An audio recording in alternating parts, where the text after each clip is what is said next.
Спорный вопрос. Мусульманская аналитическая программа.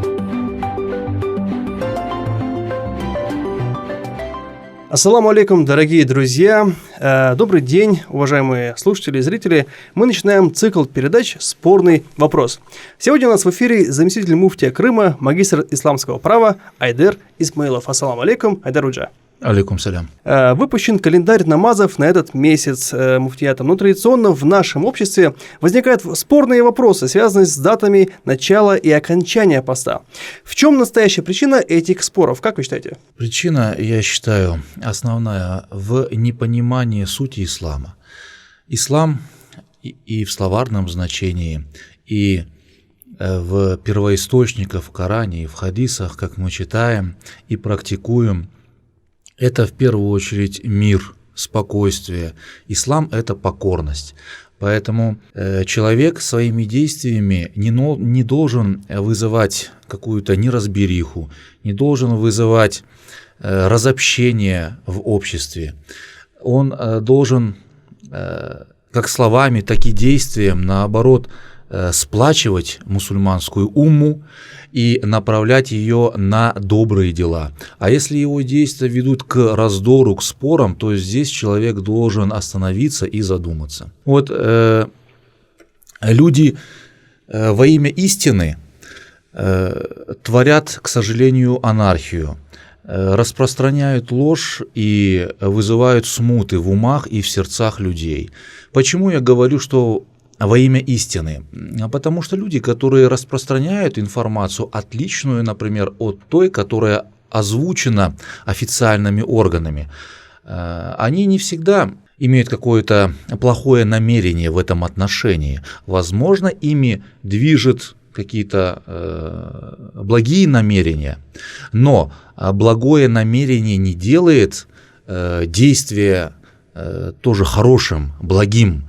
То есть действие само по себе должно быть выверенным, и оно должно служить благим целям. А если у человека нет знаний, и он, опираясь на какие-то анонимные источники, начинает спорить со специалистами своего дела, с выверенным, проверенным временем, мнением специальных органов, да, то есть духовных управлений, компетентных органов, я имею в виду, то тогда здесь человек должен остановиться и призадуматься.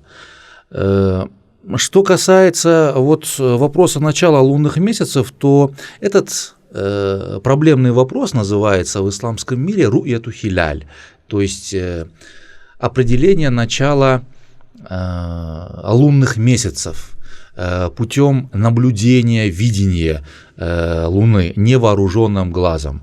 Так вот, здесь в Коране и в Сунне мы, наверное, можем отметить 5 слов, таких основных терминов, которые помогут нам сориентироваться в этом вопросе. Это просто в целом я хотел бы дать информацию, которая поможет нашим зрителям, слушателям научиться ориентироваться в этой области, что-то для себя подчеркнуть, возможно, просто расширить свой кругозор. Первое слово – это аят. Аят означает знамение.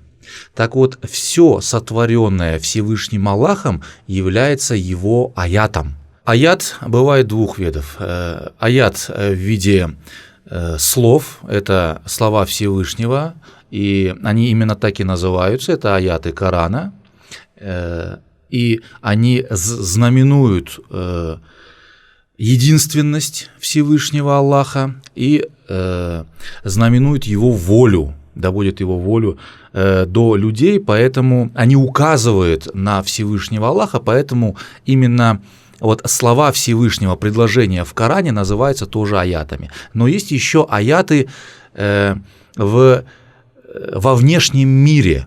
Это творение Всевышнего Аллаха, и каждое творение от микроба и до звезд, все они указывают на существование Творца, поэтому тоже называются аятами. Аятуллах. Второй термин – это суннатуллах, то есть это связь между творениями Всевышнего Аллаха, суннатуллах. И в Коране, например, в суре Фетх говорится «Ля тебдиля ли суннатилля», и ля тахуиля ли суннатилля. То есть вот эта вот связь, она подчинена определенным законам, и эти законы не нарушаются, не могут быть искажены. Если эти законы нарушатся, то наступит судный день.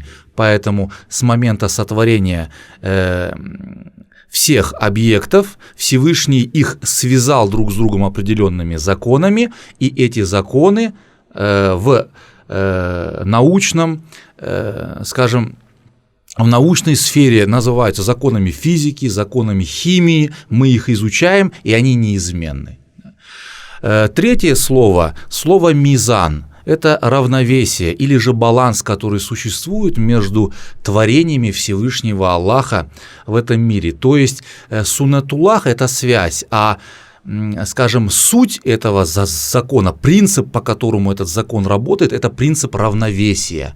Все в этом мире подчинено этому принципу. Заметьте, например, если уничтожить какую-то букашку даже, то баланс в природе нарушается, экосистема начинает работать по-другому, по-иному. И так далее, и тому подобное. А уничтожить то есть, в каком смысле вы имеете в виду? Уничтожить, то есть человек, если своими действиями нарушает экосистему, например, вследствие загрязнения, да, исчезает какой-то вид, то из-за этого нарушается баланс в природе и возникают другие проблемы, потому что все взаимосвязано, все сбалансировано. Вот. Кроме того, мы еще четвертое слово отметим, это эсап, хесап. Значит, Аллах в Коране говорит, например, «эшшемсу валь камеру бихузбан», то есть все подчинено какой-то мере, какому-то расчету, какому-то ритму, все двигается в определенном ритме. Еще это слово в форме хусбана тоже упоминается в Коране. И есть еще одно слово фесад, то есть когда нарушаются данные законы. Конечно же, это будет, как я уже сказал, с пришествием судного дня. То есть эти законы нарушатся. Если же они нарушатся до этого, то жизнь просто станет невозможной. Ну, представьте себе, что закон гравитации изменился. Все слетает, все нарушается, то есть жизнь будет невозможным, и на Земле везде распространится несправедливость, а Всевышний Аллах адиль, то есть Он справедливейший, поэтому изменение Его законов невозможно априори до судного дня. Вот. Исходя из этого мы говорим, что если все подчинено законам, они неизменны, они могут быть вычислены, и Всевышний Аллах четко говорит, например, в суре Ясин «Куллюн фи фелякин ясбахун», то есть все земные тела и луна, и, значит, солнце, они подчинены определенным законам, проходят определенные фазы и движутся по определенным орбитам, и это на протяжении миллион лет остается неизменным.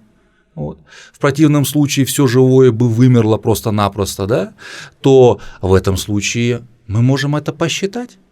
И наука астрономия это и высчитывает. Затмение Солнца, затмение Луны, скажем, сообщается нам со стороны научного сообщества за несколько лет вперед с точностью до секунды, с точностью до процента, то есть какое будет затмение, с каких мест Земли мы можем это наблюдать и так далее. То есть в этом отношении, в отношении Луны, когда она будет видна на небоскребе, скажем, споры, они антинаучные, я так скажу. Понятно. Получается, это все 5 причин, да? По которым мы как раз выше говорили, да? Это 5 терминов, которые помогут нам понять суть вопроса. И я очень поверхностно их затронул. На самом деле, каждый из этих терминов требует, конечно же, разъяснения. Но для человека, который хочет разобраться вот именно в сути вопроса, Я думаю, что этого будет достаточно. Понятно. Такой вопрос. Что за история, произошедшая в 2011 году, когда Саудовская Аравия вынуждена была выплатить 1,6 миллиардов реалов, то есть 400 миллионов долларов, из-за путаницы в датах окончания Рамазана? Ну, это вот как раз-таки то, о чем мы говорили, что путь науки, путь разума, он один. И ни в коем случае творение Аллаха и установленные им законы во внешнем мире не могут противоречить законам, которые он установил для людей в шариате уже, в ниспосланной книге своей. Поэтому, если люди игнорируют, скажем, науку, которая изучает закон, установленный Аллахом, то они попадают в такие вот комические ситуации. То есть люди вышли и посмотрели вроде бы на небосклоне и отметили, что родилась или же появилась луна месяца Шавваль уже, и призвали людей, живущих в Саудовской Аравии, на день раньше нарушить свой пост, то есть на 29-й день. А месяц Рамазан был 30 дней, и астрономическое сообщество Джидды – это люди науки, они понимают, что невозможно было в это время с этой точки земного шара увидеть Луну. Просто невозможно. И поэтому они, конечно же, не вытерпели и сообщили об этом, потому что это пост более чем 30 миллионов людей, не считая еще от других по всему миру, которые через анонимные звонки сориентированы были на мнение, скажем, властей Саудовской Аравии в данном случае. И, конечно, они потом вынуждены были это признать и выплатить фидью, то есть за всех этих людей, которые по их причине нарушили пост один в Рамазан. А это фарс. А увидели они, по сообщению астрономов, Сатурн, который как раз-таки тоже можно было спутать с Луной, как раз-таки он находился в таком положении. Следует еще отметить в данном контексте, что подобные разногласия пытались мусульманские ученые разрешить уже на протяжении не одного десятка лет. Были созваны, проведены научные конференции в Кувейте в 1973 году, потом в Стамбуле в 1978 году, в Куала-Лумпур в Малайзии, после этого были проведены в 1983 или 1985, потом в Стамбуле в 2016 году. И вот в частности были приняты решения и зафиксированы критерии, на которые будут опираться при составлении календарей мусульманских. И были приняты критерии, что за основу будет взято видение Луны, не рождение, а видение, то есть не новолуние, потому что новая Луна бывает видна через 2-3 дня примерно. И определены были, особенно на Стамбульской конференции в 1978 году, при участии более чем 20 мусульманских государств и общемировых мусульманских организаций, что этих критерий два. Первое, значит, Луна от горизонта должна находиться на расстоянии 5 градусов на высоте, и что от линии сизигия, когда Луна, Земля и Солнце на одной линии, 8 градусов должна быть в высоте. В противном случае из-за лучей Солнца или из-за того, что Солнце и Луна вместе заходят, Луну просто невозможно видеть невооруженным глазом, а именно, согласно хадисов пророка, этот момент, то есть видение Луны невооруженным глазом, должен приниматься за точку отсчета, значит, мусульманского месяца. Так это было принято еще более 30 лет назад, да, даже 40 лет назад. Да. Так в чем проблема? Нужно просто соблюдать договора, и все. Но это знаем мы, люди, которые специально, скажем, интересуются этой темой, и мы профессионально изучаем ислам, шариат и занимаемся этим. Нужно ли людям обыкновенным разбираться в этом? Им нужно просто слушаться компетентных органов, и все. Понятно. Сейчас, секундочку. И подводя итог нашей сегодняшней беседы, вопрос такой: как избежать ошибок нашему мусульманскому сообществу? Нашему мусульманскому сообществу нужно брать информацию из официальных источников, а это духовное управление, а не из брошюрок, каких-то книжек без исходных данных, сайтов непонятно каких шейхов там и так далее, которые получили иджазы неизвестно где и неизвестно у кого. Дело в том, что мы уважаем всех, но эти люди не несут ответственности. То есть эти люди, они несут ответственность только за себя, отвечают, а духовное управление, они за ту информацию отвечают перед Богом, перед обществом и перед государством.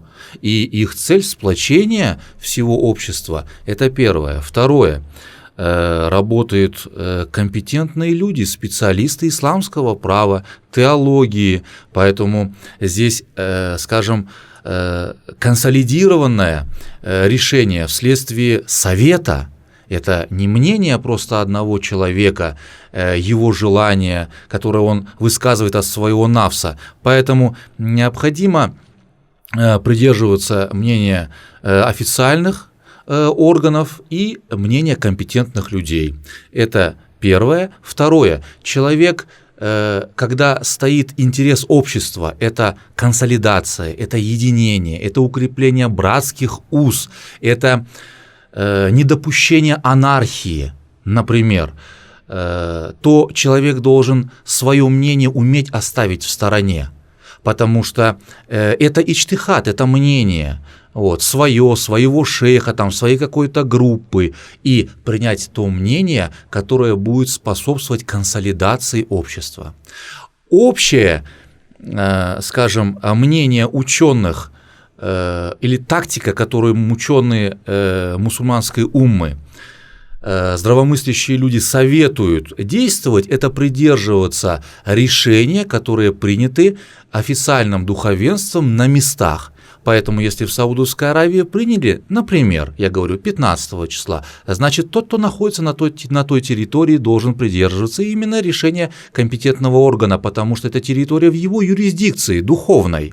Если, например, в Дагестане приняли там 16, значит 16, если в Крыму приняли тоже 16, значит 16. Мусульмане, которые здесь, должны во избежание смуты, распри придерживаться официального мнения, в юрисдикцию которой относится эта территория. Это будет правильным решением, пока мусульманские ученые в мире не решат консолидированно этот вопрос и не придут к какому-то единому календарю. Ну а то, что в конце концов по календарю все вычисляется, это уже бесспорный факт. Как бы в 21 веке выходить и смотреть, скажем, выглядывать Луну, это противоречит как и сути ислама, да, так и не красит мусульманское общество. Мы же не в 8 веке живем, и мы не ведем кочевой бедуинский образ жизни.